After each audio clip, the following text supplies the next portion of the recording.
Bora falar agora sobre o Vasco da Gama, que decidiu recusar proposta do Shabab Al-Ahly dos Emirados Árabes Unidos pelo zagueiro Luiz Gustavo, uma das gratas promessas do elenco cruz-maltino. Jogador que teve pouco espaço em antigas administrações, mas desde a chegada do Fernando Diniz se tornou protagonista. 10 partidas no time de cima na atual temporada, a oferta não teve valores revelados, mas o Vasco, desde o princípio, tratou o negócio como algo descartado.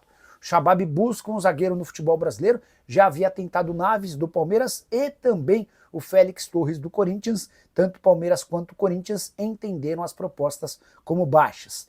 Só para completar em relação ao Vasco, Thiago Mendes e Cruz Maltino já têm um acordo em relação a salário, as partes debatem agora sobre o tempo de contrato. O Vasco tentando oferecer um contrato não tão longo e o volante que está livre no mercado depois de deixar o Al Rayyan sonhando com um contrato de pelo menos, ou até pelo menos dezembro de 2027. A tendência é que ele tenha vencimentos na casa dos R$500 mil por mês, com bônus ligados a metas. Seus vencimentos podem alcançar até 800 mil mensais. O Ronald tem 24 anos, é um atacante de lado de campo, tá? Ele interessa ao Corinthians, o Vasco e o Santos também estão de olho, mas pro empresário, pro Fábio Melo, o time que mais tem chance hoje de contratá-lo é o América do México, tá? E o América, inclusive, na visão do Fábio, é aquele com maior capacidade de convencimento e de grana também, de colocar dinheiro, né? Confesso que quando surgiu o América, pensei no América Mineiro, e o Ronald Pereira, eu nem sabia que o Ronald é Pereira, enfim, mas tá tudo explicado agora, acho que deu para entender. Jailton Júnior, boa noite, Nicola, estava sumido, mas voltei. Sou teu fã, diz aí sobre Coutinho, Mendes e Jardim, cheguei agora. Vamos lá, Jailton, obrigado pelo superchat, cara. Sobre Coutinho, a tendência é que a rescisão de contrato com Aston Villa aconteça a qualquer momento, e no momento seguinte ele vai ser anunciado como reforço em definitivo do Vasco. Vale a lembrança de que ele estava emprestado, o empréstimo acabou agora no dia 30 de junho, é questão burocrática da rescisão do contrato por lá.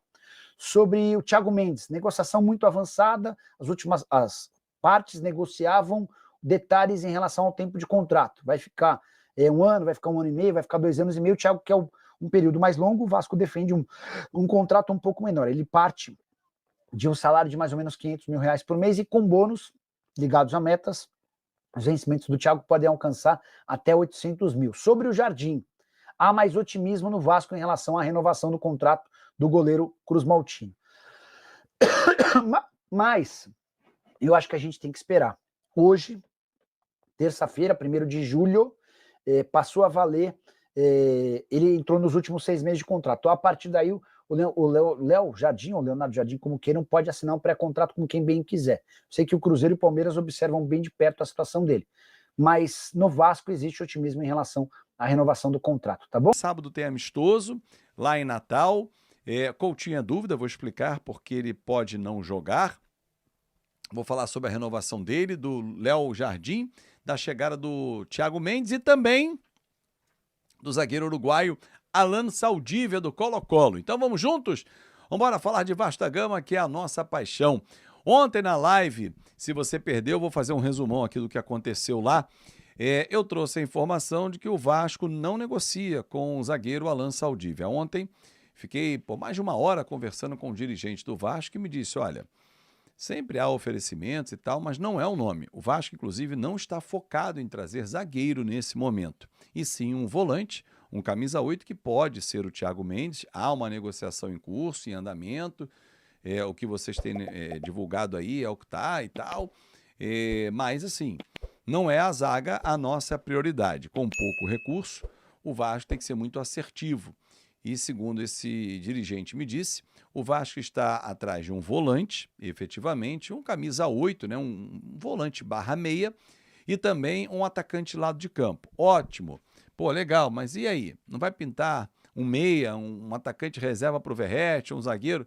Só se tiver uma oportunidade de mercado. O Thiago Mendes, se realmente acertar, contrato de 2 anos e meio, é porque está livre no mercado. Então, o jogador livre é o que o Vasco busca, para não ter que indenizar nenhum clube, porque não há recursos para isso também. Bom, deixa eu falar sobre Thiago Mendes. Faltam detalhes ainda para ele acertar, não só o tempo de contrato, algumas cláusulas que estão sendo colocadas aí à mesa, em algumas negociações para poder fechar esse jogador de 33 anos, que eu repito, falei ontem na live e repito aqui a minha visão. Acho que é um jogador que vem de uma liga com intensidade muito baixa. Ele jogou apenas 32 jogos em 2 anos. Nessa temporada, ele jogou apenas 11 partidas e vinha de 4 meses inativo por conta de uma lesão muscular, que não é corriqueiro na carreira dele. O Thiago não é um jogador de se machucar, porém, ele vem de uma liga com exigência menor, com intensidade menor. 32 jogos ele vai fazer no Vasco aqui nesse semestre, se bobear. Né? Somando o Campeonato Brasileiro, ele está indo para a 13ª rodada, são 38. Só isso já tem 25 pela frente, mais ou menos, para ele fazer. Sul-Americana, Copa do Brasil, já bate 30 mole. Fez 32 em 2 anos. Então é outro nível de intensidade. Isso pode comprometer, ele tem que se adaptar. O Vasco tem tempo para esperar ele se adaptar? Essa é a pergunta. Tecnicamente é bom jogador? Sem dúvida. Mostrou isso no Goiás, no São Paulo, no Lille e no Lyon. Bom, Ryan. Eu só trazer um detalhe aqui. Não tem nenhuma proposta oficial pelo Ryan. Muitas sondagens, tá? O Vasco recebe quase que diariamente, não só empresários que vêm em nomes de clubes, mas proposta oficial pelo Ryan até agora nada. Ryan segue treinando, encantando o Fernando Diniz, cobra muito dele, intensidade, vai jogar sábado contra o Montevideo Wanderers, mas não tem nenhuma proposta oficial pelo Ryan. Em relação a... Eu cobrei, até conversando com esse dirigente, o parecer da BDO. A BDO foi a auditoria que assina o balanço do Vasco da Gama, mas não fez um parecer. Eu quero trazer um especialista para o nosso canal, para que a gente possa destrinchar um pouco mais, falar sobre a parte contábil e tal. Mas me disse o seguinte, falou, olha, por não ter todas as informações, e principalmente dos anos anteriores, a BDO se absteve de dar o seu parecer, tá? Mas o Vasco já enviou, inclusive, esse documento para a Justiça. Só ajeitar aqui a nossa câmera, pronto. Porque teve que mandar para o administrador judicial, né? Então tem que ter alguém que vai cuidar de todas as informações, mas o Vasco não viu como nenhum problema o fato da BDO ter retirado o time de campo na hora de fazer uma avaliação, um parecer e tal. Em relação a Nike e Puma, o Vasco aguarda até o fim da semana um posicionamento oficial da Puma. Já trouxe essa informação aqui, repito, que eu tenho é que a Puma está fechada com o Fluminense. E se isso realmente acontecer, a Puma sinalizar, Vasco, fechei com o Fluminense, realmente a Nike já está em processo adiantado, minutas de contrato já foram trocadas e não está sacramentado, mas já houve até reunião com lojistas, já sabe até quanto é que vai ser o markup, né? Que é a marcação, né? Você compra um produto por R$100. Quanto é que você pode botar de lucro em cima dele? É 1,8, que é a margem que trabalha a Nike? Não, o Vasco conseguiu, inclusive, para que os lojistas tenham 2,1, tenha mais do que o dobro, para que possam também faturar junto ao torcedor, porque é uma fonte de receita muito importante. As lojas de ganho da Colina precisam dessa fonte também. Em relação a Léo Jardim e também em relação a Coutinho. Coutinho está treinando no Vasco com o aval do Aston Villa. O Aston Villa liberou para que ele continuasse trabalhando e o Vasco trabalha até o fim dessa semana para fechar a negociação com ele. E 2 frentes estão sendo atacadas nessa questão. Uma, se ele rescindir com o Aston Villa, a tendência é ele assinar com o Vasco por 1 ano, com a opção de renovação automática para mais 6 meses. Ou seja, ele faz um contrato de 18 meses. 1 ano, renova automaticamente para mais 6 meses. Pô, mas por que 1 ano e meio? Nós estamos no meio desse ano e faz o ano inteiro que vem. Então, ou seja, o contrato dele terminaria em 31 de dezembro de 2026. Se ele não rescindir com o Aston Villa, que é a tendência, pelo menos 6 meses. Então, até o final do ano, o Vasco trabalha com essas 2 possibilidades. Ele vai usar a camisa 10. Ontem o Emerson Rocha trouxe, parece no X, né? Publicou, e aqui a gente não tem nenhum problema em dar a fonte, que ele usaria a camisa 10, mas faz parte de uma estratégia maior do que apenas, então, somente, vamos dar a 10, já que o país saiu para o próprio Coutinho. Tem uma estratégia maior que eu vou contar num próximo vídeo. Léo Jardim.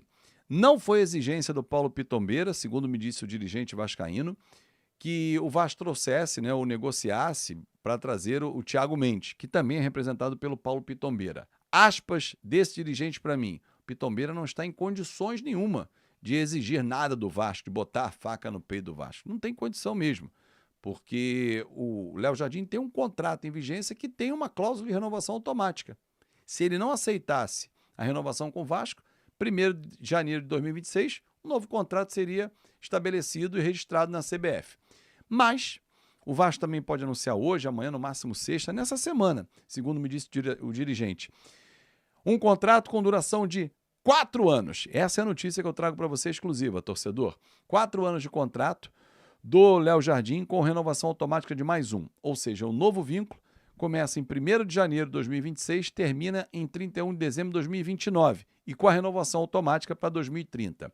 Com o salário de top 5 dos goleiros brasileiros, valorização por metas, se ele alcançar, e são todas alcançáveis, segundo me disse o dirigente, o Léo Jardim vai ficar no top 5 de recursos, né, de receita dos goleiros do futebol brasileiro. Então, galera vascaína, ficamos por aqui com o vídeo de hoje. Espero que tenham gostado. E se gostou, deixa aquele like, se inscreve no canal e ativa o sininho de notificações para não perder nenhum conteúdo do Vascão da Gama aqui no canal Eterno Vasco Oficial.